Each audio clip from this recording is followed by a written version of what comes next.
Let's talk about thatch in the lawn. Is it good or is it bad for the lawn? Yeah, thatch is actually pretty good, but only if you have a thin layer. Thin layers of thatch help insulate the soil from the beating down of the hot sun. You don't want the sun baking your soil because then your temperature is fluctuating quite a bit and you end up getting excessive evaporation after you irrigate or experience rain. However, as thatch layers get thicker, which is quite common in rhizomatic and stoloniferous grass types, which are super common down south and found in northern lawns as well. When that layer gets thick, let's say a ½ inch or 3/4 of an inch, then it starts being a hindrance to the lawn's performance throughout the spring, summer, and fall. Some people think that thatch looks like dead grass in the lawn, but for those people who know what they're talking about, that's simply not the case. If you look at your soil profile by digging into the ground with a shovel or by pulling a plug, you'll clearly see a layer of thatch that exists between the soil and the actual foliar leaf canopy on top. This little spot in the middle is the thatch. As the layer gets thick, it starts trapping too much moisture, allowing fungal threats to invade a lawn space, and a thick layer will stop water, whether it be from irrigation or rain, from getting down into the soil itself. It gets stuck in the thatch layer. So the root systems of the grass in this situation start getting shallower and shallower, and they start building in the thatch layer, making the problem worse and worse and worse over time. Not only that, but when your thatch layer gets thick, then you're also going to have problems getting product down onto the lawn, whether it be a weed preventative, whether it be a fertilizer or a grub control killer, or whatever it is that you're spreading onto the lawn. It's harder for that product to get to the soil itself because it's got to work its way through this thick, spongy layer of thatch. Let's talk about the water holding capacity of thatch just for a minute. If you ask just about anyone who knows anything about lawns, thatch holds water. It's the good thing, but it's also the bad thing, or at least it's one of the bad things. Over here is my garden. In a garden setting, we grow plants and you put mulch down on the soil to retain moisture in the soil level. If you don't have mulch on the soil, then weeds are more likely to grow, but also your soil is going to dry out and you're going to have to water the plants more often. The same thing goes with thatch in the lawn. The thatch works like a mulch in the lawn. It mulches the soil down, so it's a little bit harder for weeds to pop, but mostly so that moisture stays in the soil and it doesn't evaporate away in the heat of the summer. The problem is when thatch layers get too thick, it takes a lot of water to saturate the thatch level so that the water penetrates and gets down to the soil in the first place. Just imagine if you had a gigantic sponge sitting on the kitchen counter and you put a little tiny bit of water on it, the sponge soaks up the water and the counter stays dry underneath it. That's the problem with having too much thatch in the lawn. Now, when you have a normal amount of thatch in the lawn, regular amounts of irrigation and rain saturate the thatch level and get down to the soil and keep your grass plant systems hydrated. When it gets too deep, then we need to really start looking into scoring the lawn with a scarifier or electric dethatcher, or running a full core aerator over the top of the whole thing. Now in the lawn care game, it's worth managing your layer of thatch. You don't necessarily have to remove the whole thing, but you have to manage it. And in some cases, you do need to do some extreme stuff to remove the bulk of it, if not everything. One common misconception about thatch is that it's caused by mulching your clippings back into the lawn whenever you mow the grass. Now, although cutting a tall cut grass that's growing really fast and mulching it all back into the lawn could be a problem because you're introducing too much grass clippings to the lawn space at any one given time, that's not actually the cause of thatch. I gotta readjust myself here. It's not comfortable at all. The thing is, thatch is actually caused by the stolons and the rhizomes and to some extent the root systems of grass that has died off, but it hasn't reincorporated, hasn't broken down and reincorporated itself back into the soil profile fast enough. Usually these organic die-offs are completely natural, but the thatch is caused because it's all happening way too close to the soil surface. As all of this happens right at the surface of your soil, your root systems actually start growing into the thatch mat.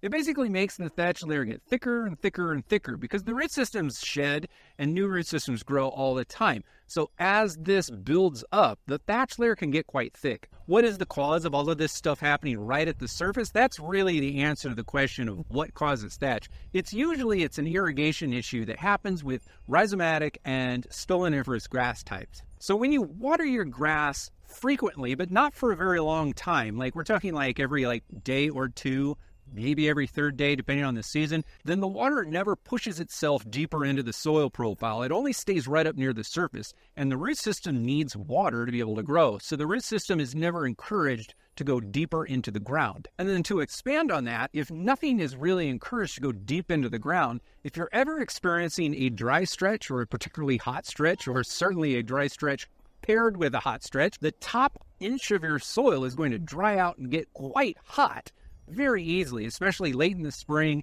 and into the summer. When that layer dries out and gets too hot, a lot of material is going to die. It might not fully kill off your grass totally, but a lot of the root systems, rhizomes, and stolons are going to die off. Kind of like self-preservation. If you get really cold, your finger might die of frostbite. Same thing with the grass. If it gets too hot and dry, it's going to shed some of that stuff off, but that's all going to sit right at the surface. Literally, the best way to stop a thatch problem from happening is to start watering your lawn less often and for longer periods of time. Let's talk about watering the lawn today. I've got my dad-to-be cup over here, but I'm not going to be a dad again. I've already done that 4 times. My notes there on the ground. First thing you need to understand, especially those of you who are really new to lawn care, a lot of you veterans out there know this. Standard rule of thumb is lawns need approximately 1 inch of water per week. So just imagine for your, imagine your coffee cup is sitting there on the ground. Imagine there is 1 inch of water in there covering this diameter. I don't know if you can see that on camera. So imagine the entire lawn, like a little bathtub of water that was 1 inch high. And then all that water seeps down into the ground. That's what 1 inch of water is in the context of putting 1 inch of water on the lawn. Now, of course, that doesn't happen. It comes from the sky, so it's going to rain over the course of an hour. You might accumulate 1 inch. Maybe it takes a whole day for rain to accumulate 1 inch. Via precipitation, you might get 1/4 of an inch today and 1/4 of an inch 3 days from now. And dry areas are places that only get little bits of rain. You have to supplement with irrigation. If you go an entire week without any precipitation, you need to put it down via your in-ground or your above-ground sprinkler system.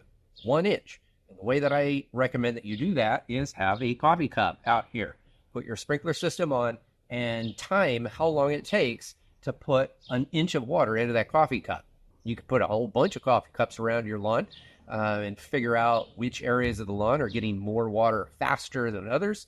But no matter what, at least put 1 out in the area of your lawn that you care about the most. Figure out how long it takes to get 1 inch of water in there. That's going to dictate how long you're going to be running your sprinkler system, because I recommend you water your lawn 1 time every week. And I kind of am against the grain on this. I do not believe that you should be watering your lawn every other day. I don't believe you should be watering it on Monday, Wednesday, Fridays. I don't believe you should be watering it 2 times a week. Do half of your watering on Monday and half on Thursday. I don't believe that. In my opinion, a lawn should be able to maintain itself if you're giving it water 1 time every week. And the reason that I believe that is if you're putting a whole bunch of water down all at once, then the water has nowhere to go except for down. So we put water on the lawn, it soaks in just like a sponge, and because we're putting a lot in, the water is going to sink deeper into the ground. And that is important because the root systems of our grass need to find water. And if the water is deeper in the ground, then on day 3 and 4 and 5, while the surface soil has dried out, there's still moisture deep down. And that's where we want the roots to go. We want them to dig as deep as possible. We want them to grow as deep as possible. And we will encourage that if we regularly give our lawns enough water on a consistent basis to get water to the deepest reaches of the root zone, the deepest soil profile that our roots can reach. Instead of watering every second day for 20 minutes, water every 4th day for 50 minutes, things like that. This is going to push water deeper into the soil profile and encourage those root systems to actually start growing further down instead of staying up near the surface. Once those root systems are further down in the ground, they can withstand a little bit of drought and they can withstand excessive heat during the summer a little bit better. They're not going to die off quite as readily, and when they do, they're going to be deeper in the ground, actually in the soil where the microbial life can break them down and reassimilate them into the soil profile. Now, for bunch type grasses like rye or fescue, this layer in between is actually going to be quite thin, and it's not usually thatch at all. It's usually just dead grass that hasn't like assimilated back into the soil. But for rhizomatic and stoloniferous grass types, like Kentucky bluegrass or any of the warm season grasses for that matter, this layer can get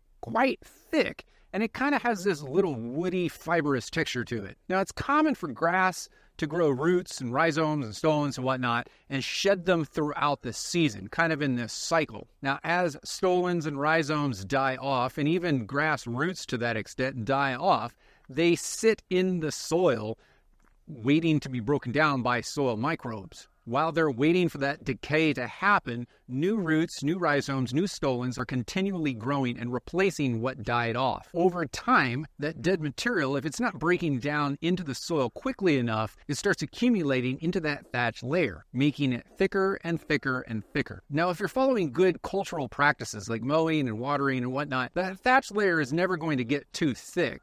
However, in many cases, usually on accident, that thatch layer starts to accumulate, and it's going to manifest itself into this kind of thick, spongy, bouncy mat. The thicker it gets, the spongier and bouncier it feels. That sounds pretty nice for a lawn. It seems pretty comfortable to the foot, but the problem is it's very unhealthy for the lawn itself, especially if that gets worse and worse and persists for a long period of time. Now, if you only have dead grass, it's a very simple, thin layer of just grass and like debris on the surface of your soil, then that's not that big of a deal. But if you actually have real thatch and it's starting to get too thick, you really need to take some steps now to stop the problem before it gets out of hand. Not all lawns are going to need to be dethatched. In fact, perennial rye, fescue, lawns like this are pretty much never going to need to be dethatched. These types of lawns grow in bunches. They're bunch-type grasses, and they don't really form thatch layers like stoloniferous or rhizomatic grass types like Kentucky bluegrass or any of the warm season grasses. In many cases, a bunch-type grass can benefit from an electric dethatcher, or otherwise called a power rake, because excessive leaf growth can sometimes result in a lot of extra grass clippings sitting on the soil, breaking down slower than they're actually growing and getting cut and mulched back into the lawn. When these grass clippings are accumulating on the soil of your lawn faster than they can break down, this can build up a little bit. I like to call it surface debris. This can kind of mulch the soil down and create an anaerobic environment in the soil. The reason that this is a problem is because many soil microbes don't thrive, or at least the desirable soil microbes don't thrive in anaerobic environments. Many of those desirable soil microbes need that airflow so that they can make nutrients plant available. There needs to be air in the soil. Now, for grass types that are stoloniferous or rhizomatic, like your Kentucky bluegrasses or your Bermudas or your zoysias, just to name a few, a small thin layer of thatch is actually common and normal. It's healthy to have a thin layer of thatch, but it's only healthy to a certain point.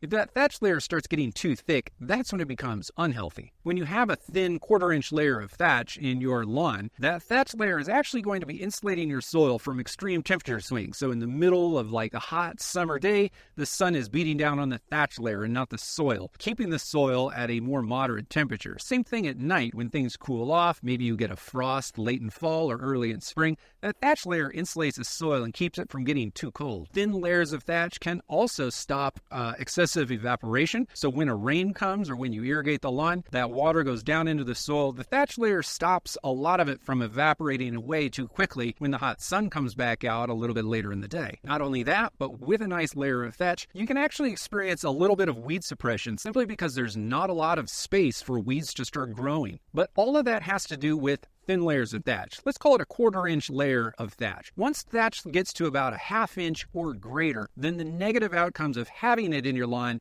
outweigh the positive benefits. What I actually recommend all lawn owners to do is to grab a shovel or a plugger or a soil tester or soil probe, pull a plug of some kind out of your lawn. Like literally, just grab a shovel and dig a chunk out of your lawn so that you can look at the soil profile. Don't worry, you can always put it right back. It'll all grow right back together. Once you get a good eyeball look at your thatch layer, you can actually measure it very easily. If it's a quarter-inch or so, you're doing fine. You probably don't need to change anything up. But as that layer gets closer to a half an inch, and certainly as it gets beyond half an inch thick, you need to take some steps now to fix the problem before your lawn really starts suffering. If you're just getting into lawn care, then you know that dethatching your lawn is important, especially for a lot of different grass types, but so is aeration. It can be tempting to try to do both things at the same time by renting a core aerator. Do core aerators actually help remove thatch from a lawn? The short answer is yes. It's not the traditional method of dealing with thatch, but they do remove thatch. It's the physical removal of cores. If you were to take a core aerator that punches 3/4 inch diameter holes into your lawn and put 24 of them into every square foot, you're physically removing more than 7% of the entire surface of your lawn, including the thatch. If you were to do this twice a year, you would be physically removing a little bit more than 15% of the entire thatch layer in your lawn without doing any dedicated thatch treatment procedures or applications to your lawn whatsoever. If you have a thatch problem, but you don't have a special dethatching rake, then chances are pretty much 100% that you're not going to put a dent into your thatch problem by picking out your regular garden rake from the garage. It's pretty much not even going to make a dent in the problem. Now, if you happen to have a groundskeeper rake or a groundskeeper 2 rake, then that might make a slight improvement over a regular garden rake, but most people don't have those either. The thing is, no rake really works as good as a dethatching rake for getting thatch up off the ground, or at least scoring it to make it so that it can decompose. With a regular garden rake, the tines are all flexible and they bend left and right and forward and backwards. There is no possible way that you can be aggressive enough with a regular garden rake to be able to scrape the thatch, score it, let alone rip it off the ground. If you were to take a look at a power rake or a scarifier, the blades are almost like knives ripping into the ground. They're very, very strong. And a dethatching rake, although you have to manually do it yourself, does the same thing. The actual tines on a dethatching rake are made so that they don't bend back and forth at all, like zero amount of bending. They will flex side to side, barely, but only if you really try to do it. Because of the way that they're made, they will easily dig into the thatch, and then the little wings off to the side of these tines will actually pull some of that thatch that it does rip up to the surface of your grass. Now, although buying a thatch rake is just another thing to buy, another thing to own, they are still significantly cheaper than purchasing an electric dethatcher or renting a powered scarifier from your local tool rental place. It's a long-handled tool.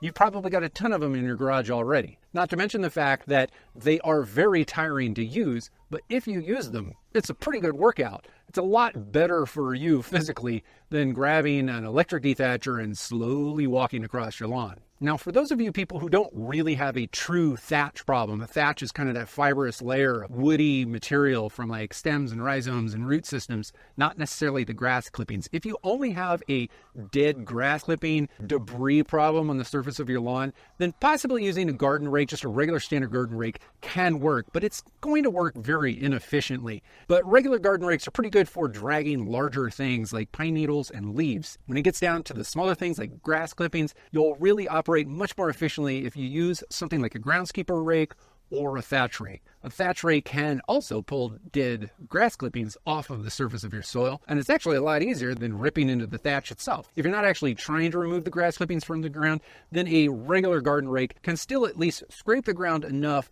to move the grass clippings around to introduce some new airflow into the soil and maintain the aerobic environment that your soil needs to stay healthy. Generally speaking, a thatch rake might be overkill for someone with just a surface debris issue, but it's still going to be the most efficient way of clearing the debris off of your lawn, so long as you got the muscle and the energy to get the job done. Let's talk about the best time of year to dethatch a lawn. I don't care if you're talking about an electric dethatcher like I got back here, or a manual thatch rake. Or maybe you're going out to a tool rental place or hiring a company out to do gas-powered, like hardcore dethatching of your lawn. If you run a cold season grass, which means you've got a perennial rye or a Kentucky bluegrass, maybe a tall fescue of some kind, maybe you got something weird like a creeping bent grass or a buffalo grass. If you're up north in a cold season territory, just think about your winters. Do you every now and then get snow on the ground? Do your overnight temperatures drop below 30 degrees frequently? If that happens, you're running a cold season grass. If you live down south where you have lots of 100-degree days and you almost never drop below 30 degrees in the middle of the winter, you're probably running a warm season grass. If you're running a cold season grass, then the best time of the year to dethatch the lawn is going into the spring, at the very beginning of the spring. Now, grass of all types starts waking up from winter in the root system before the leaf canopy starts turning green. So at the end end of winter, let's call it the,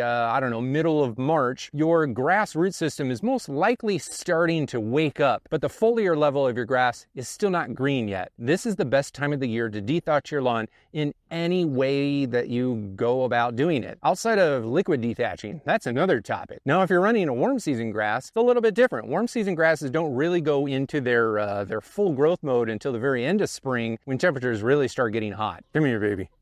Warm season grasses tend to be St. Augustines or Bermudas or Bahayas or Zoysias or Centipedes, and there's a couple others out there. If you're running one of those grasses, the best time to dethatch that lawn is going into its natural growth phase, which is at the very end of spring as we're going into summer. So cold season grasses, March, maybe early April is the best time of the year to do it. You've got a second window of opportunity going into fall. So at the very end of August, the very early part of September, it's a good time to do dethatching for a cold season grass. For warm season grasses, you're going to be looking at the end of May, June, and maybe the first part of July. Best time of the year, that's when the grass is growing the most vigorously. Dethatching is an aggressive process. It rips up root systems and it destroys foliar canopies. Grass needs to be really in full growth mode to be able to recover from that while we're pulling the thatch out of the lawn. That's why we do it going into the strong season for our grass type. Now again, liquid dethatch is completely different. If you're going to put down a liquid product to digest the thatch that's in your lawn, if you're going to do that,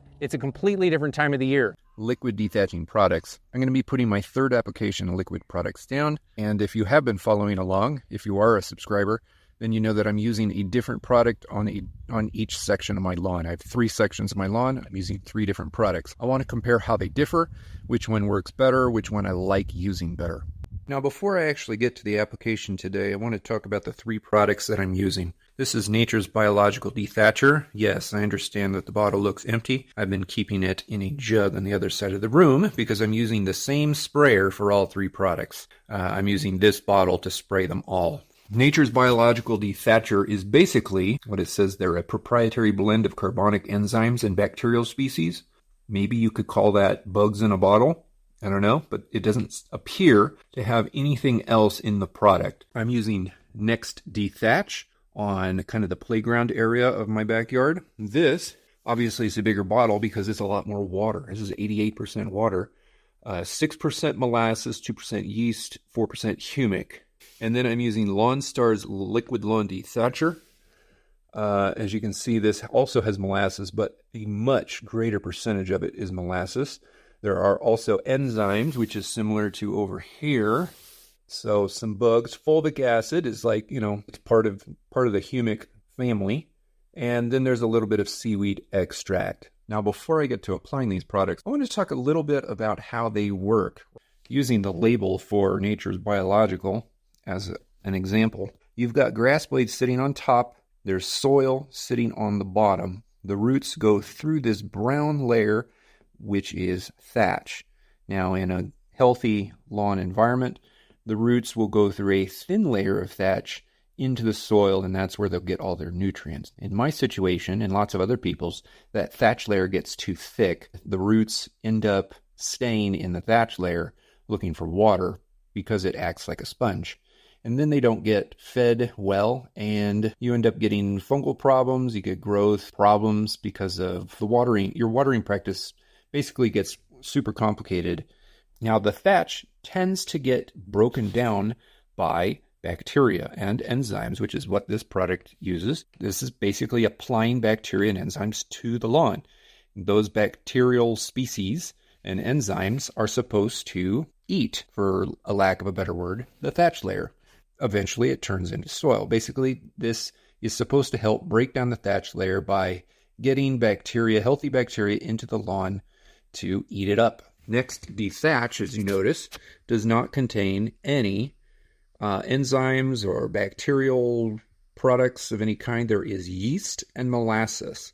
Now, yeast and molasses is basically food for the enzymes that are currently in the soil. The humic acids are going to help condition the soil and make it a little bit easier for bacteria and worms and things like that to meander through it, breaking down what is there. As for the molasses and the yeast blends, those are food the bacteria that it currently exists in your lawn will eat. It's funny. You want the bacteria to eat the thatch, but at the same time, you need the bacteria and microorganisms that are currently in the lawn to be able to thrive in a healthy environment. And that's what the molasses and yeast is doing. That's helping that process along with the humic acid to help condition the soil and make a good environment for that. This is very watered down because it's 88% water.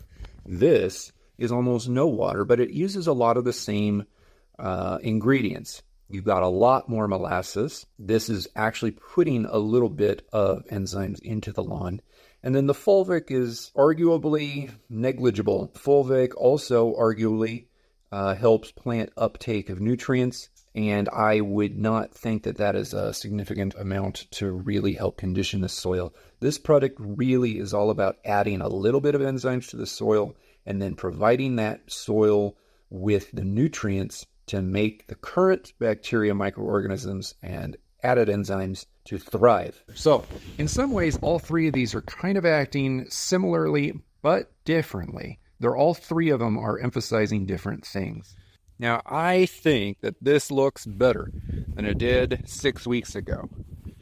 This is the area of the lawn that I'm applying Lawn Star. This is the heavy molasses-based product.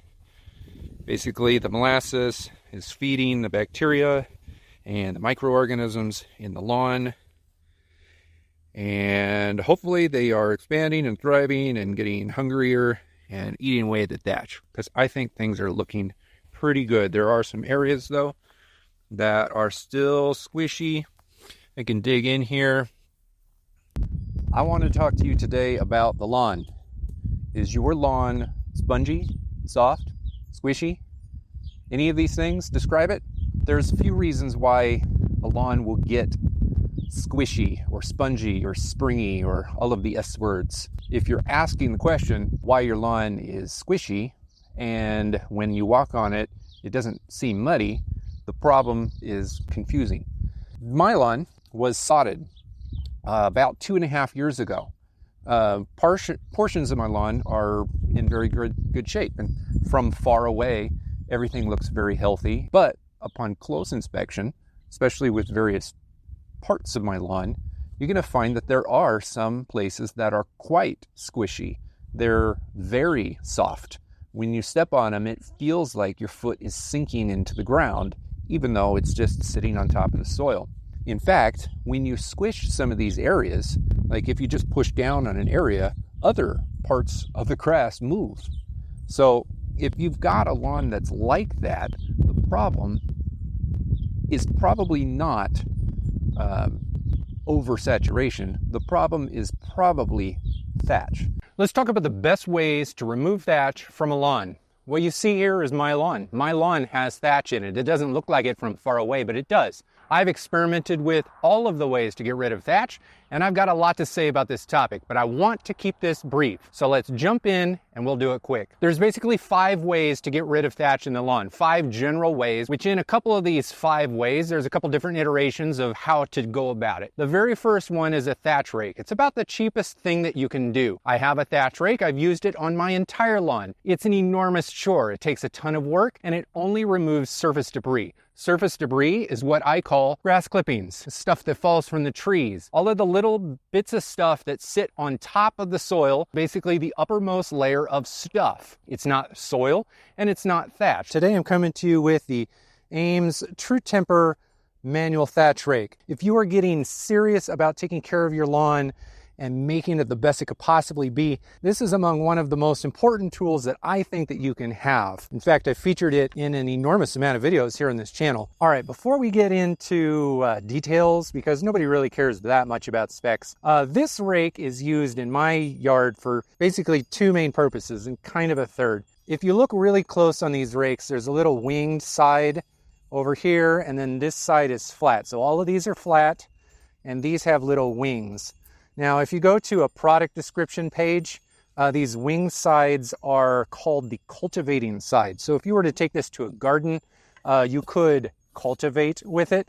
And then the flat side is supposed to be the dethatching side for ripping into the turf to dethatch. It's a dethatching rake. The way that I've used it so far in my time with it is I use the wing side to actually dethatch, because I can rip into the ground and those wings kind of help lift the material up on top of the turf. And then I go ahead and I use the flat side to just kind of pull it along, like if I was actually like gathering stuff up into a pile.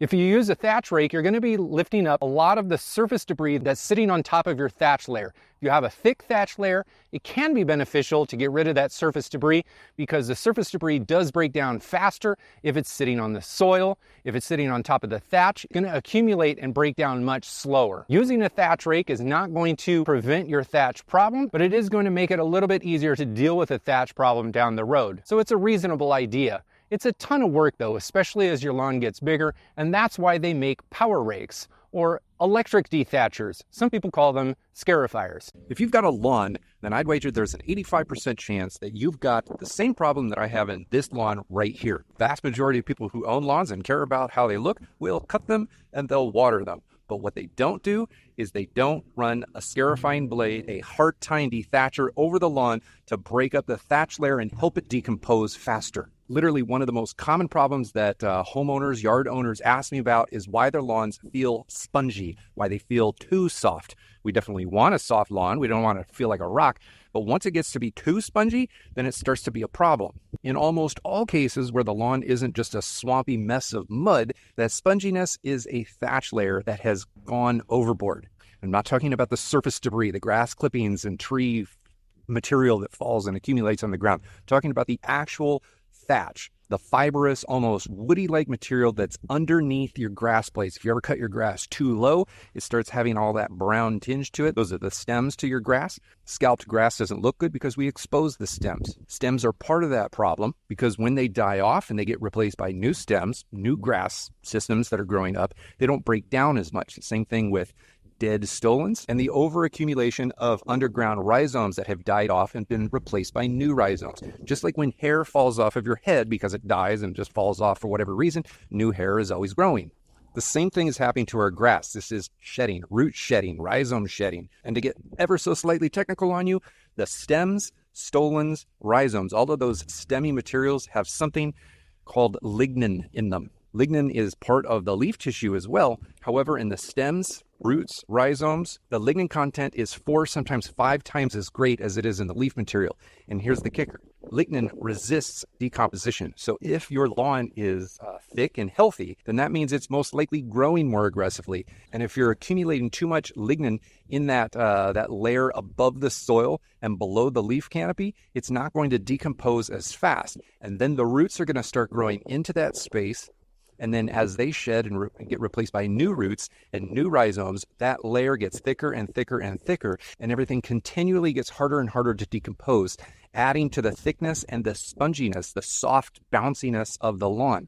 In time, everything that we want in the soil starts growing in that layer of thatch. And the only way to alleviate this problem is to purposefully attack it through maintenance, regular maintenance. Just like you own a lawnmower, get yourself a dethatcher with a hard-tine blade. These are fairly inexpensive machines that you can buy on Amazon. I've never literally seen any of them sold in a store nearby, but if you don't want to shop on Amazon, I'm sure there's other stores online that sell them as well. For a more aggressive machine, you go off to your local tool rental agency and you rent a vertical cutter or a vertimower or a scarifier. However it's labeled, it's all basically the same thing. They just need to have these hard-tine blades that run up and down, that's circular, and they cut into the ground. The reason that this is important is because it scores the thatch layer. It digs roughly 1/4 to 1/2 inch into the soil below the leaf canopy, allowing extra moisture, allowing extra oxygen to get down into that area so that we can stimulate additional breakdown of the material by the actual natural microorganisms that are living in the lawn, the stuff that decomposes, the stuff that's supposed to be decomposing this stuff. If the thatch layer is waterlogged, then you have an anaerobic environment and it's not going to break down. If it's dried out because the thatch layer dries out faster than the soil does, then the microorganisms are also not going to be breaking down that thatch layer. Physically cutting into the lawn with these blades, going in a vertical kind of up and down I don't know, it's like a bike wheel turning over on a sidewalk, except for it's digging into the ground like a circular saw. You need those cuts in the lawn to be able to manage your thatch layer. Now I have a lawn dethatcher, an electric version. I use the Greenworks, and I am collecting a handful of the other alternatives on the market right now. An electric dethatcher is basically an electric version of a manual thatch rake. I don't care if you're putting on the dethatching prongs or if you're putting on the Scarifier blades on whatever model that you have. Neither one of the Scarifier or lawn dethatcher attachments to these machines actually remove the thatch, but they do aerate a little bit the thatch layer. The electric dethatcher attachment is going to dig into the ground and score and drag and scrape the thatch layer. It's not going to cut all the way through it. Remember, a healthy thatch layer is anything up to about 1/2 inches of thatch. The vast majority of electric dethatchers only go about 1/8 of an inch below grade. Some of them go down to 1/4. If you got 1/2 inch of thatch, it's not even going to come close to going all the way through it. Now again, an electric dethatcher with the prongs is going to drag and scrape and remove surface debris. If you take those prongs off and you put the Scarifier attachment on, those are going to be more hard blades, kind of like an actual thatch rake. They're going to dig into the ground and cut. They're not going to rip material out of the ground quite the same way. It's basically going to be making cuts into the ground, kind of like a gas-powered verticutter or a gas-powered Scarifier. These things are going to cause deep scores into the thatch layer, but it's not going to pull up as much surface debris because it's not dragging, it's cutting. These things can work to alleviate a thatch problem simply because they're cutting into the thatch and allowing oxygen to get down in there. When you water your lawn or you get small amounts of rain, it's going to penetrate deeper into the thatch layer, so you're going to end up getting a more aerobic environment. Composting way of thinking about it is you're getting oxygen and airflow into an environment that you want to decompose. It's going to happen faster, but it doesn't actually pull the thatch out of the ground. If you pull the thatch out of the ground, you're going to be pulling the grass and the root system along with it. And if you've got a particularly thick layer of thatch, then these electric versions are just not powerful enough. And if you've got a gigantic yard, you can't run an extension cord all the way out into the deepest reaches of your yard. And that's where gas-powered electric dethatchers and gas-powered Scarifiers come into play. These machines are stronger and they can go farther and they can dig deeper into the ground. They're going to do the exact same thing as the electric versions, just a little bit better, deeper, and stronger. The Scarifiers are going to dig deeper into the ground, maybe 3/8 of an inch, 1/2 of an inch. The biggest one that I know of is one of the entry-level Billy Goat models, which is like a $1,500 machine. That is going to score into the ground 3/4 of an inch. If you've got a really thick layer of thatch, let's call it a 1-inch layer of thatch, it's still not going to get all the way to the bottom, but at least you're going to be aerating a good amount of it. The gas-powered machines are incredibly expensive. Some of the cheapest ones are still in that $1,500 to $2,000 range. Most people hire this job out to landscaping, like local landscaping and lawn care companies. You can also go out to local tool rental places and rent them and use them yourself. A little bit hard, and it's not a job that I have done myself. This is the kind of a job that even as a lawn care guy, I hire out to a local company to do it for me. I just don't want to deal with it. No matter if you're using an electric or a gas-powered dethatcher or Scarifier, the point here is that we're creating an environment that allows for a better decomposition of our thatch layer. And to take another step in the direction of the best way to do that is we apply thatch digesting products on the lawn. These are usually liquids that we spray onto the lawn. Now, there are two general categories of these things. There are biological products that we put on the lawn, and then there are products that we put on the lawn that support the biological activity that's already existing in our soil. Of those two, I prefer the second one. The very first one, when we're applying microbes and enzymes and lawn bugs onto our lawn, when we're applying microbes to the lawn for the purpose of digesting the thatch that's there, we don't know what we're getting in the bottle. Imagine going off to the store and buying a jug of worms for whatever purpose. Maybe you're making a worm bin, maybe you're going fishing. Those worms could be alive and they could be dead. It completely depends on the transit and the packaging and the state of the bucket that you got it in. It's the same thing for the microbes in these bottles. So if you get a biological dethatcher where you're putting down stuff on the lawn, you're putting down the microbes on the lawn to dethatch, you don't know how active that product is. It's a volatile product, and you could be putting stuff down on the lawn that's going to do nothing at all. Most lawn situations, like the vast majority of them, your lawn already has a lot of microbial life in it. Some of that life could be a little bit sluggish, and that's what the second category of liquid lawn dethatching products do. They feed the microbes that are already in the soil, all of the little microscopic things that are going on in your soil that digest and eat away at the thatch layer. We're going to feed them, and we're going to support the soil ecosystem so that those things can do better and eat away at our thatch layer faster. That's the kind of product that I prefer. I've used both. I have both in my garage. The second one is my preference. What I want to talk to you about today, the DIY, make your own liquid dethatching products. I've gotten a number of comments on the channel about that, what my thoughts are and how to do it, if it's worthwhile. So I did a lot of extra research beyond what I already knew to come up with this video today. Before we get going, let's look at the ingredient list on Next Dethatch, kind of dissect it a little bit. Next Dethatch is basically 88% water. On top of that, you've got 4% of the product is humic acid. You've also got 6% molasses and 2% yeast blends. So water, we can get that from the garden hose. Molasses, you can go, this is a little thing that I picked up at the supermarket, but you could buy like a gallon jug of this on Amazon, probably a different brand, for about 20 bucks, roughly. And then there's yeast. These yeast packets were 49 cents at my local grocery store.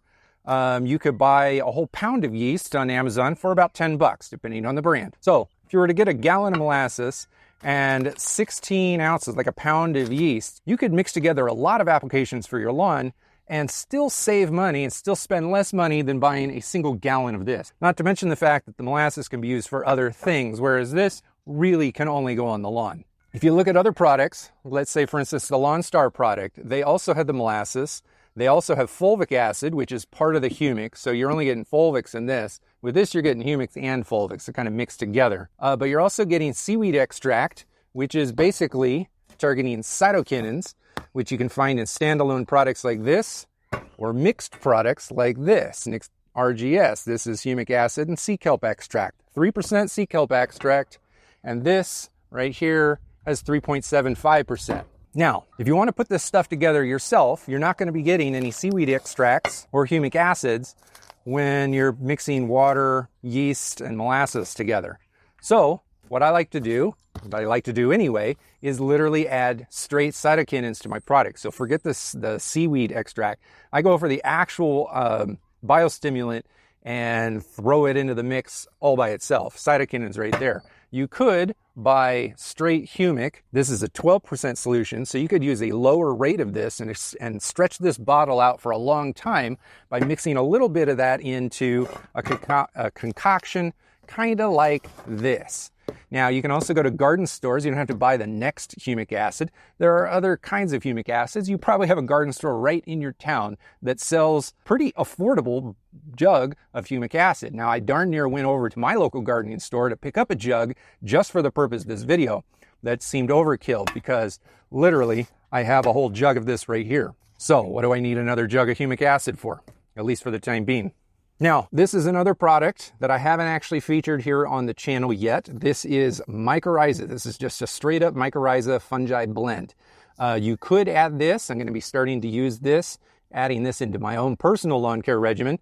Totally not necessary. This is just an extra thing that just kind of juices my lawn and the performance of my lawn. But it is fungi. It is a beneficial fungi, just like yeast is a beneficial fungi. Now, the reason that yeast goes into these liquid dethatching products is because yeast acts as a compost starter. So let's stop thinking about thatching the lawn and products. Let's think about compost and how composting works. The entire point of it is to take a whole bunch of organic matter, things like food scraps and leaves and grass and whatever you want to put in there that you want to decompose down and turn into soil-like material, compost. There are two different kind of categories of things that break compost down. You've got the larger organisms like worms, and then you got the smaller organisms like bacteria. Bacteria actually does the vast majority of composting, but worms and other little bugs that we can actually see with our eyes, they kind of start the process down, kind of like a shredder. You would just shred newspaper and then throw it into the worm bin, and then the bacteria really finish it off. So it's the stages of breaking stuff down. Yeast is a compost starter. You could throw Epsom salt in there. Epsom salt is also known as a starter, but I don't want to put Epsom salt on my lawn. Yeast is particularly good and active in composting situations when the temperatures are a little bit lower. Take, for instance, a compost pile that's only sitting around 80 degrees. If it's in an aerobic environment, then the fungi that are in that pile are going to be more active than the microorganism, the bacteria that's in there. So the yeast is actually going to start the process up. Now it needs sugars and carbohydrates to munch on, and as it munches on that, and that gets that from the molasses. So if we mix molasses into it, then the yeast starts feeding on the sugars in the molasses, and all of that starts activating the activity of the microorganisms, the bacteria, the beneficial bacteria and microorganisms that will continue to compost. So in a composting pile, not only do you need the beneficial fungi and microorganisms, but you also need it to be an aerobic environment, which is why we turn compost piles. When we turn a compost pile, we're introducing airflow into the center of the pile. We keep it moist. You need oxygen, you need water, and you need microorganisms to actually start breaking stuff down. So now let's take a moment and think about our thatch layer. Our thatch layer is basically a woody, kind of fibrous layer of organic material that hasn't broken down yet. So how do we get it going? How do we break that stuff down? We add yeast, we add sugars, we add water. If we can, we could scarify the lawn to introduce airflow into that thatch layer. You're not actually going to be pulling the thatch out with your scarifier or your electric dethatcher, but you will be introducing airflow into it. And then we water it all in with the hose, and that's going to provide the air, the moisture, the composting starter materials, the food for the microbes and for the yeast itself. And then if we want to go the extra mile, we can go ahead and add extra liquid humic acid or powdered humic acid. I only use the liquids around here. And then we can add straight up cytokinins. The cytokinins are going to stimulate root development, root growth, so we can push some of these root systems from our grass blades under the thatch layer deeper into the soil without actually fertilizing. And that gets me to the last little bit. In a compost pile, you cannot compost if you don't have a good mixture of browns and greens, carbons and nitrogens. All right, first of all, I recommend getting yourself a scale, but this is important. You got to know what everything weighs, because you could just willy-nilly wing it, stick your grass clippings together, mix it together with some browns, but everything is going to be far, far more efficient if you actually get everything put together in the correct in the correct consistency. If grass clippings on average are 15 to 20 parts carbon to nitrogen, then that means I also need a high carbon to nitrogen ratio to average out into the middle at 30. You want your starting point, like the starting position, to be around 30, maybe a little bit more than 30 parts carbon to nitrogen, so that as it reduces, as it composts down, it finishes closer to 15 to 1. So if you got dead grass leaves from last fall and you add fresh grass clippings from yesterday when you mowed, these things combine together into a green and a brown, and that makes it a compostable environment. In our lawn, our thatch layer is primarily carbon-based material. They're not greens. I have an entire article on my website, linked down below in the description, all about using thatch in composting piles, like traditional composting piles. It is considered a carbon source, a brown. So no matter how much we introduce all of this stuff into the mix, if we don't have enough nitrogen in the thatch layer, then it's not going to compost down and return to the soil as efficiently as it should. And that's why best practice is to fertilize right around the same time that we're putting down these liquid dethatching products or our DIY concoctions. Now, if you really want to go the DIY route, you could go into your cleaning closet in your house and pick up a bottle of ammonia. Ammonia is basically just a household nitrogen source. I don't do that myself, I have a bottle of ammonia in there. I was looking for it for this spread and I couldn't even find it. It's somewhere buried in the house. But again, this is another very inexpensive product. Alternatively, what I'm going to be using myself is fish tank water. I have a freshwater aquarium in my living room. Now I know not everyone does, but I do. And the fresh water that's in the fish tank that we have to take out is the perfect nitrogen source to add to the mixture. So we got our sprayer, our liquid sprayer. What we're going to do is literally put about a tablespoon of this product of molasses into the sprayer for every 1,000 square feet that we have of lawn space, and then put a tablespoon in and agitate it. Molasses will dissolve into the water very easily, a lot easier than things like, say, for instance, honey. Once the molasses is properly agitated into it, then we're going to go ahead and take the yeast. Now, yeast, you're going to put approximately 1 to 2 teaspoons into a 3 by 3 by 3 compost pile. Now, if you take a 3 by 3 by 3 compost pile and do the math, that pretty much covers about 450 square feet at roughly, I don't know, 1/2 to 3/4 inches thick. So for every 1,000 square feet, we're going to go and move it up to every 2 to 4 teaspoons and just round it off to 1 tablespoon. All of this is just back of the envelope math. So if you consider 1 tablespoon for every 1,000 square feet, we're going to add the yeast in next. Once the yeast is in the molasses water in our sprayers, at that point we can go ahead and add a little bit of humic. The application rate on straight humic 12 is 3 to 9 ounces per 1,000 square feet.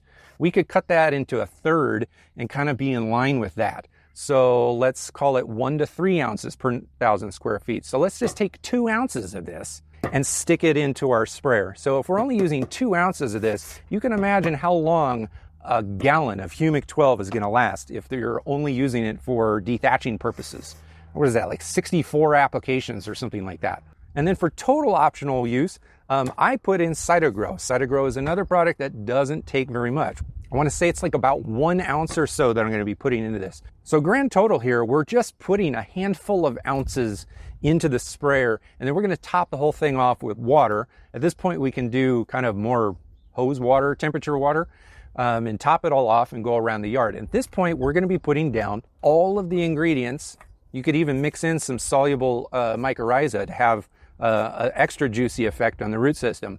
And then spray this all on the lawn, and this is really what is going to compost the thatch down and remove it from the lawn. Most of these products contain a mixture of humic acid and molasses and a handful of other things. They're all a little bit different, but they're basically the same in the fact that they support the microbial and the soil life and the biological life of our soil. They provide carbohydrates and energy to everything that we want living in the soil so that it can be as strong and vigorous as possible. When that life is vigorous, it is going to decompose everything that we don't want in the soil faster. Really, if you buy any of them, you're going to be better off than buying none of them. Now, as we talk about scarifying and ripping into our thatch layer, removing surface debris and supporting the biological life of our soil, we can't overlook the concept of aeration. Aeration of a lawn is not what most people think of when you think of dethatching a lawn. When you think of dethatching your lawn, you think of like, let's get rid of all this gunk. An aeration process is like pulling cores out of the lawn to aerate the soil itself. Well, as we aerate the soil, we're also puncturing holes into the thatch layer. We are removing thatch along with the soil. Let's talk about how to core aerate a lawn today.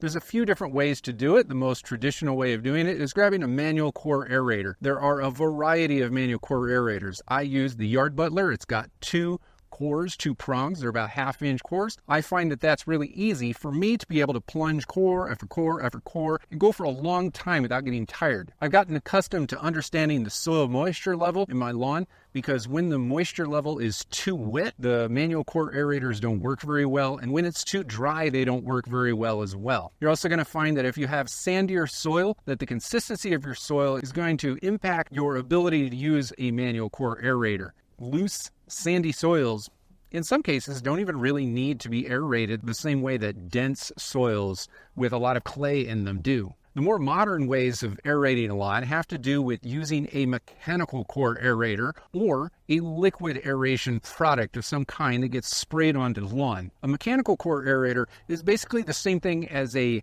manual core aerator. The only difference is the cores are a little bit wider, they're a little bit bigger, and in some cases they go a little bit deeper. They're actually better cores, and it's much easier to cover an entire lawn space with a mechanical core aerator. The problem is they are very expensive to buy, they are enormously heavy, and usually you need at least a couple people to get the job done. So although you could do a very large lawn in just an afternoon, it's a very hard and time-consuming job, and if you hire it out, it can get kind of pricey. The liquid aeration products that are on the market only go part of the way. They do make it very easy to aerate a lawn. However, they don't truly aerate the lawn the way traditional spike and core aerators do. You're going to get a little bit of soil softening, and you're going to be able to open up some areas within the soil for a more aerobic environment, which is going to be beneficial for the soil bacteria and the microbes that we want living in our lawn. The liquid aeration products are typically going to add a little bit of potassium to the lawn, which is helpful, and almost every single one of them is going to add humates to the lawn in the form of humic and fulvic acids. These things are going to spur biological life in your lawn, and the biology that really gets going because of the application is going to help the soil particles kind of loosen up a little bit. If you use a manual core aerator, you're usually puncturing about 1/2 inch diameter holes. If you use a mechanical core aerator, you're puncturing 3/4 inch holes into the lawn. And if you do 24 of them per square foot, which is the optimal amount for a 3/4 inch hole, you're removing approximately 7.5% of the surface area of your lawn without disturbing the actual grasses there. If you're disturbing the grasses there, if you're ripping it out, you're damaging root systems and pulling, like literally removing grass from the lawn. A core aerator, however, only pulls out a tiny, localized, very specific core. Once you rake all those cores off the lawn doesn't look any different at all. It doesn't look disturbed at all. However, the root systems for your plants now have channels and areas to go. If we top dress those areas with healthy products, roots are going to grow deep into those core areas, the places that have softened up, and we have physically removed some of the thatch from the surface. So now imagine this, with an electric dethatcher, if we can remove surface debris and then we can core aerate to pull cores out of the lawn, give our root systems places to grow, soften the soil up, and actually physically remove 7.5% of our thatch layer in one go. Then we start putting liquid dethatching products on top of it on a regular basis every 3 to 4 weeks to slowly decompose all of the rest of the thatch layer that's there over time. And it doesn't take that long, maybe a season or two. You can really take a bad thatch problem and bring it back into a normal range. All right, in today's video, we're going to talk about the differences between power raking a lawn and aerating a lawn. They're two very different things. There are reasons to do one or the other or both. First of all, it's important to keep in mind that both aerators and dethatchers or power rakes are designed by purpose to disrupt the upper layer of the soil profile. But the difference here is that a dethatcher or a power rake is going to score and rip and drag and scrape the upper 1/4 inch. We're talking a 1/4 inch of the soil profile underneath the leaf canopy of your lawn, while the aerator machine is going to be punching holes 2 to 3 inches deep into the soil profile, but each hole is going to be separated by a few inches between the holes. So if you collectively add up the square footage disrupted by an aerator, it's approximately 6% of the lawn surface, whereas a dethatcher is going to disrupt the vast majority of the lawn surface, but much less deep. Now here, I've recently aerated the lawn. You can see little holes all over the place. If you do look very close in between all of the grass blades, you're going to find that there is grass, and then there is surface debris, which is generally leaves and grass clippings, and then under the surface debris is a thatch layer, which is typically made of roots and rhizomes that are growing barely above the soil level, but underneath the leaf canopy. Essentially, you're looking at grass, followed by dead grass clippings, followed by thatch, followed by soil. Now, there's nothing at all wrong with having thatch in the lawn. In fact, it's a healthy thing. This is where a lot of biology really starts its life. A lot of the microorganisms and fungi start in the thatch layer. We just don't want too much thatch. If we have too much thatch in the lawn, then that prevents water from penetrating through the thatch into the soil itself. It also prevents fertilizers and nutrients from getting down into the soil where the grass actually needs it. We don't want the grass root systems growing in the thatch layer. We want the grass root systems growing in the soil underneath the thatch. So long story short is we want the thatch layer to be there, but we want the lower part of the thatch layer to constantly be decomposing and becoming part of the soil. If you know anything at all about composting, then you know that you need oxygen and moisture to get things to decompose. And the thatch layer needs to be moist and oxygenated to be able to decompose. So both a power rake and a core aeration device can come into play and help this process along. Today I'm going to be running one of my dethatchers over my ground to prepare it for the fall season. Now, you don't have to do this at the end of the summer. You can do it in the middle of the fall or the middle of the spring. I wouldn't recommend cool season lawn owners do this in the early to middle part of the summer, but warm season grass types could probably do that at that point as well. All of that's beside the point. I want to give you the ninja tips, the things that I know through experience using my electric dethatchers on getting the job done better. There are plenty of tutorials out there and a lot of demonstrations on how to use these machines, but there's a good number of things that I have found along the way that nobody really talks about. And those are the things I want to share with you today. These things are like using vacuum cleaners. It's not like you're going to use it and just think, whoa, how on earth do I use an electric dethatcher on my lawn? You literally just like plug it in and turn it and just go back and forth across the lawn. There's nothing special about that. But what people don't tell you is that going up and along the edges of things are particularly difficult. Just because you have an electric dethatcher or scarifier or power rake, whatever you want to call the thing, doesn't mean you don't need a manual thatch rake. Because of the nature of these things, you've got a wheel, and then you got this little space, and then you finally have your first tine. And that means you got about 4 inches of space that are never being scratched by whatever tine you have installed in your machine. So if you're going up along the edge of a sidewalk, the first 4 inches or so are never going to get hit. If you have stepping stones in your lawn or some other sort of, some other thing in the lawn, you can't go over the top of it. You might be able to go over the top of some things if you've got the flexible tines, but if you're using the scarifier blade, those are hard tine blades. You wouldn't want to go over a stone or a stepping stone or something fragile with a hard tine because you're going to break it or you're going to break the blade itself. If you do decide to buy an electric dethatcher, which I'm not telling you to do, but if you decide to buy one, you really need the manual thatch rake in addition to go along into those weird nooks and crannies around your lawn that the electric machine can't get to. Dethatching.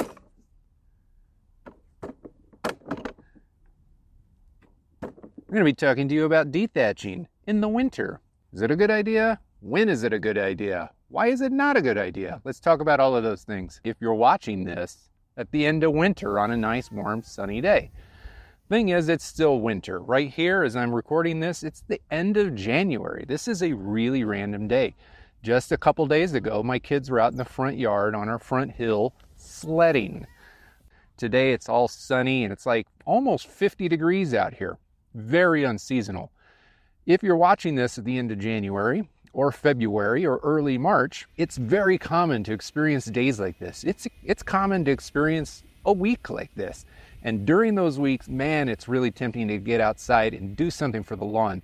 For the most part, most people understand that it's still too early to go fertilizing the lawn and pretending that spring has come. So if we're not going to be fertilizing the lawn and it's not really growing yet, and we're really tempted to get outside, it's really common to look down at the grass and just see all this dead stuff, this brown stuff. The thing is, it's not dead. It only looks dead. I don't know, over the course of winter, we've just grown accustomed to seeing brown, and then slowly, and we think about it as dormant, but over time, we start wondering, months pass between the time that we last mowed the grass. Is it really alive? For the most part, most of it is still alive. There's certainly going to be dead spots and thinning that happens over the winter, especially in those places that get heavy traffic. And generally speaking, you're going to find some legit dead stuff on the ground. This is mostly older grass blades and clippings and things that were from the late season in the fall that never actually decomposed or broke down and kind of assimilated into the soil because everything got too cold. As you know, bacteria slows down as the temperature drops. So later in the fall season, if we're not bagging the clippings, a lot of them do stay on the ground. So dethatching is a way to pull up those clippings. So just a light dethatching here, and I've got a ton of dead stuff. Now I'm not going to do that much more because my ground is way too wet from all the snow melt, but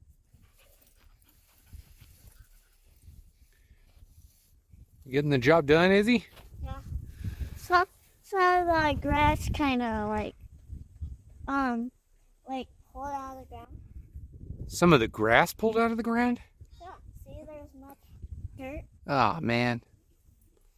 It's probably too muddy, huh? Yeah. But it is really tempting to sit there and pull all of this material off the ground. And here's what I'm going to say. If the ground is wet like this, which it commonly is towards the end of winter because of all of the moisture that comes down in the form of rain and snow and just kind of sits there. In the summer, it evaporates off through heat. But in the winter, there's such a small amount of light out, like sunlight out, and the temperatures are cooler. Everything stays moist for a long time. So if you grab a thatching rake or an electric dethatcher, or maybe you go down to your tool rental place and get like a hardcore rental machine to dethatch your lawn, you are going to rip things out of the ground, crown, root, and all. Like, it just comes up so easy.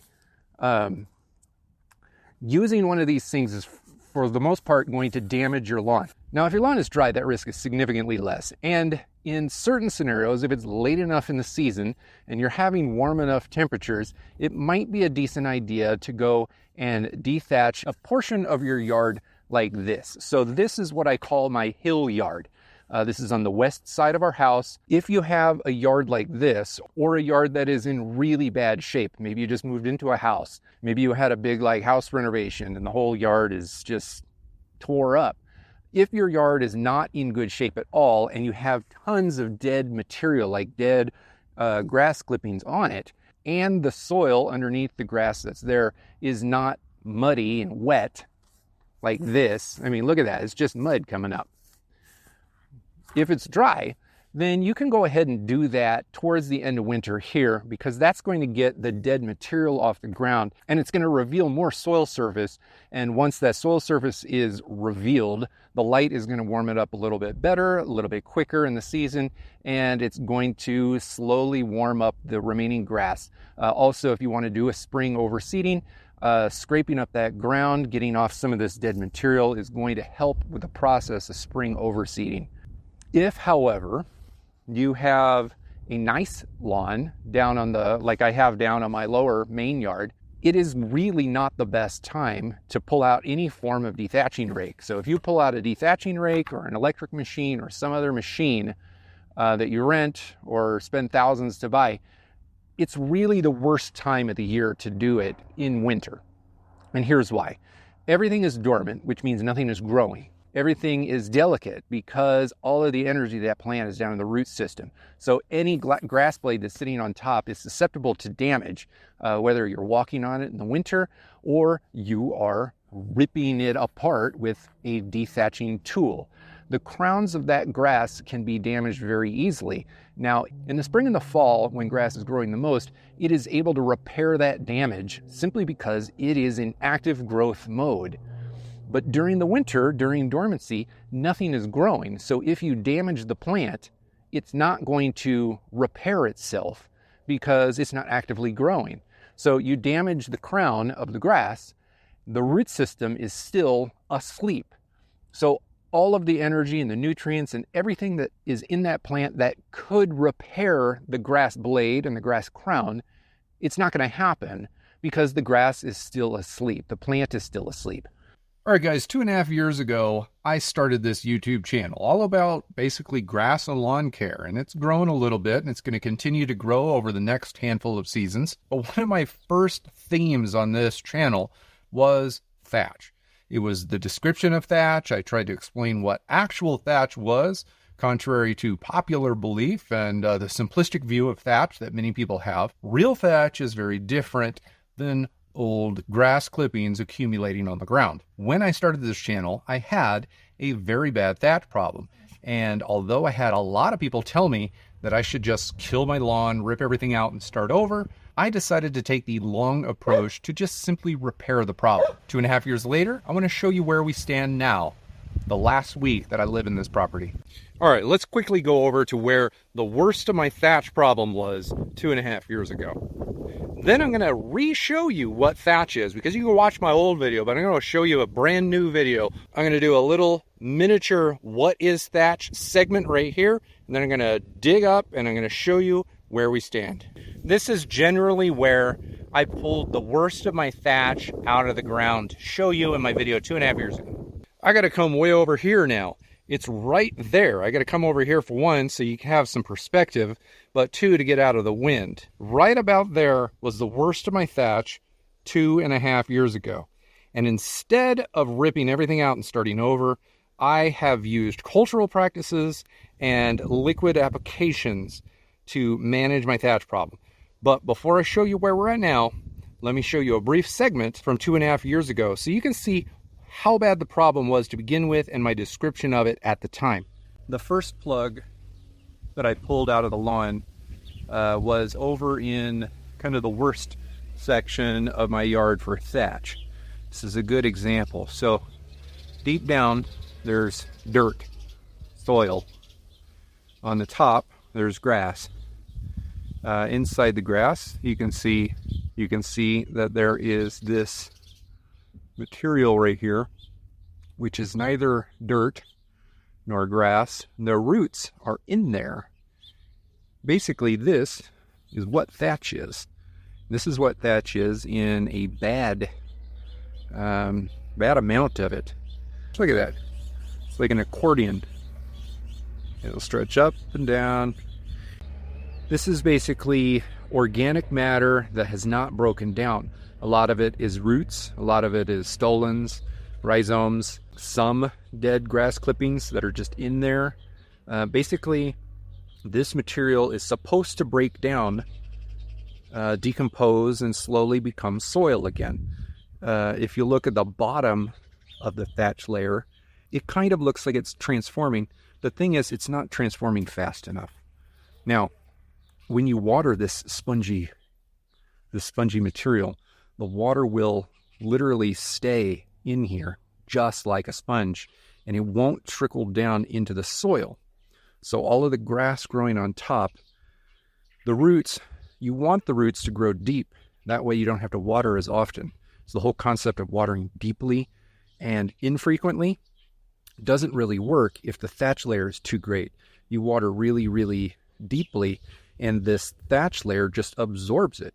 This is a full inch thick, probably even more. Even if it's compressed, it's a solid inch thick. So when we talk about watering deep and putting an inch of water down on the soil, it's mostly getting absorbed and held in this thatch layer, just like a sponge would hold water on your kitchen counter. Everything down below doesn't really get very moist, so the root system for the grass stays in here. So when this dries out, the grass will slowly start to die out as well. Basically, the roots of the grass can't go deep because all of the water is trapped in this spongy layer. What I'm getting at in that video is that cultural practices, meaning watering for the most part and tending to the lawn in terms of mowing and fertilizing, that is what causes thatch. Now, it is very easy to create a bad thatch problem if you're putting down sod. So within a couple years after putting down sod, you might have a significantly bad thatch problem. And even from seed, this can be a problem if you're watering the lawn, fertilizing, mowing it improperly. What happened with me and my lawn, as I demonstrated in that video, my thatch problem came from a sod installation that happened years before I started this YouTube channel. That sod installation went in, irrigation system was set up for me by someone else, and that irrigation system was set up to basically create a thatch problem. that I didn't even know was a thing at the time. In short, if you are watering very shallow, very often, with a grass type that produces stolons and rhizomes, then those stolons and rhizomes are going to accumulate on the surface, especially if you're watering frequently enough to let your grass continue to grow, which is what I was doing back in 2017 and 2018, well before this channel was created and well before I knew a lot about lawn care. Watering shallow and infrequently is going to force the root systems to grow at the very, very surface level of your lawn. And if you got underground rhizomes, they're not going to go deep. They're going to be shallow rhizomes. If you're growing a grass type that has stolons, it's going to be right there on top. Many of those stolons are going to die off and get buried by grass clippings, and then you're going to have root systems and new stolons growing in this layer that's going to slowly grow over time. The way to build a thatch layer is to heavily fertilize and lightly water. If you are lightly watering a lot, frequently, and you're fertilizing the lawn, then that grass is going to be growing, and the uppermost, let's call it ½ inch of your soil layer is the only part that's going to be wet. Then roots are never going to want to go deep. Rhizomes are never going to want to go deep. As the stolons die off and get replaced by new stolons throughout the regular growing season, things are going to accumulate on top, and that thatch layer will grow. Since I made that video 2.5 years ago, I changed my watering and fertilization practices. I switched to a slow fertilization program so that I don't have excessive growth. And I also switched heavily into a every so often watering plan. And the way that I call it is once a week, 1 inch of water. So in the spring and the fall, it kind of averages out. In the spring and the fall, it's more like once every 9 days, I put 1 inch of water down all at once. And then during the summer, it's more like every 4 to 5 days, I put 1 inch of water down all at once. Over the course of the entire growing season, I only irrigate on average every 7th day for a full inch all at once. And what that does is so much water goes down at once that it forces the water to go deep into the ground. And then over the next couple days, the uppermost level of your soil and your thatch layer dries out. So if your grass wants water, it has to grow its roots deep into the soil below the thatch layer. Now you still have to keep the thatch layer a little bit moist, regular enough for bacteria to decompose the thatch layer and slowly reassimilate it back into the soil profile. And that's why I've had other videos on this channel about how to remediate thatch problems, where you're putting down molasses, you're putting down yeast. These are basically compost starters. So I've got a garden over there, and we have compost bins, and we have compost piles up the hill. If you want to start the composting process, you need to get the bacteria into an environment where it's capable, not bacteria, but the microorganisms, into an environment where it's capable of looking at organic dead matter and breaking it down and reassimilating it back into the soil profile. That's what I've been doing for more than a couple years. I have been applying products, sprayable products that go onto the lawn. These products, I've used multiple different brands, and I have an entire video where I showed exactly how I make my own from scratch. But there are easier methods where you can just go off to the internet store, or if you have a well-stocked gardening store, you can buy stuff like this right off of the shelf. It's basically food for the microorganisms in the lawn. And when you support the microorganism population in your lawn, when you're applying fertilizers to the lawn that don't kill those things off, and when you're not applying herbicides that also kill off microorganisms, you're going to have a flourishing ecosystem in your lawn that is going to break down thatch and going to break down dead rhizomes and going to break down dead stolons and going to break down dead grass clippings and anything else that gets deposited on the lawn. It will break it down efficiently and quickly. I have really just gone into a mode of irrigating very infrequently, fertilizing just enough to keep everything going very well, but not over fertilizing for growth. And here's the kicker. I have not checked my thatch level. Like, it used to be like 1 inch and change thick right here. And I can't prove this to you. You just have to trust me. Don't trust everything you see on the internet, but I don't know. You're just going to have to trust me. I haven't checked. I have no idea how thick this level is. You see this right here? I got a little camera set up right there. Or not a camera, it's a tripod. The camera I'm holding right now, I'm going to stick on that tripod, and for the first time in more than 12 months, I'm going to go ahead and grab the shovel right there. There it is. You don't need anything fancy. I'm going to put the camera there. I'm going to grab that shovel, and I'm going to dig a hole in my lawn right now. I'm going to show you exactly how much thatch is there compared to 2.5 years ago, and I believe it's going to be significantly better. All right, here we go.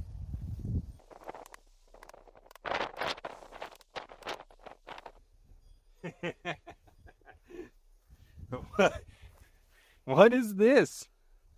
All right, before I analyze up that, what the heck is that?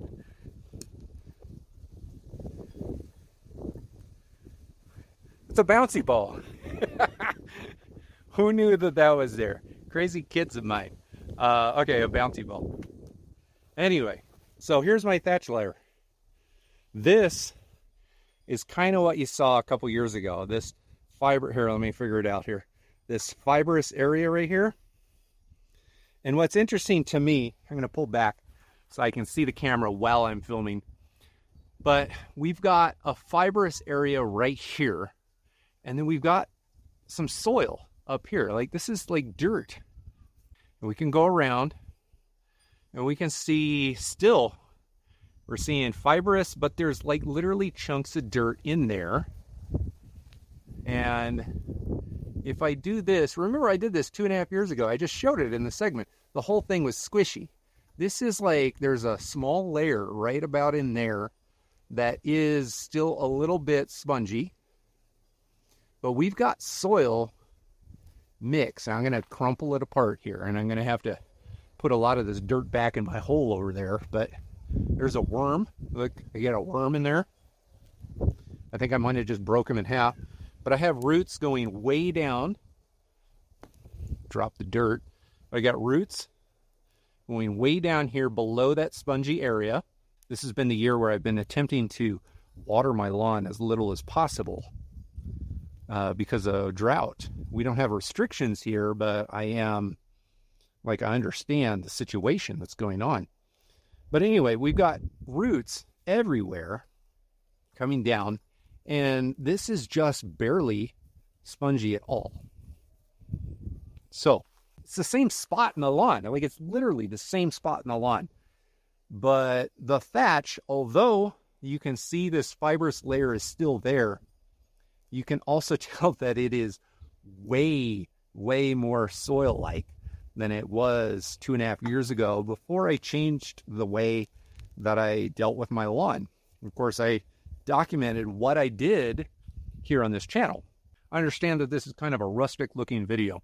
This is literally the last video that I'm ever filming at this house. I'm moving away in 4 days? I got a moving truck here in 2 days. So I don't really have the means to make this a super duper fancy video, but I want to document the main thing that started this channel off: thatch remediation, thatch repair. What is thatch? Most people don't really understand what thatch is. I don't care. I never have. 2.5 years ago, I said it.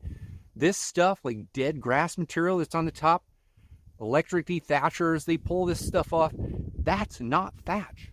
Thatch is the fibers from the organic matter that die, not the grass blades, not the blades, but the actual stems, crowns, rhizomes, stolons that get matted up, and they hold on to moisture and nutrients and force new grass systems to grow in that tiny little layer. And as they grow in that tiny little layer, that layer grows thicker and thicker and thicker, and your grass becomes more and more weak and more susceptible to problems of many different kinds in the future. If you treat your soil properly, if you irrigate properly, mow and fertilize properly, you can repair thatch without taking extreme actions. You don't have to kill off your lawn and grow it again from scratch. This is very, very manageable, over time, basic lawn maintenance. That's what we want. Remember, the vast majority of lawns have thatch, and it's healthy. It's a good thing. It insulates the soil from the heat of the summer days and the cool of the night. We want thatch, but we just don't want too much of it.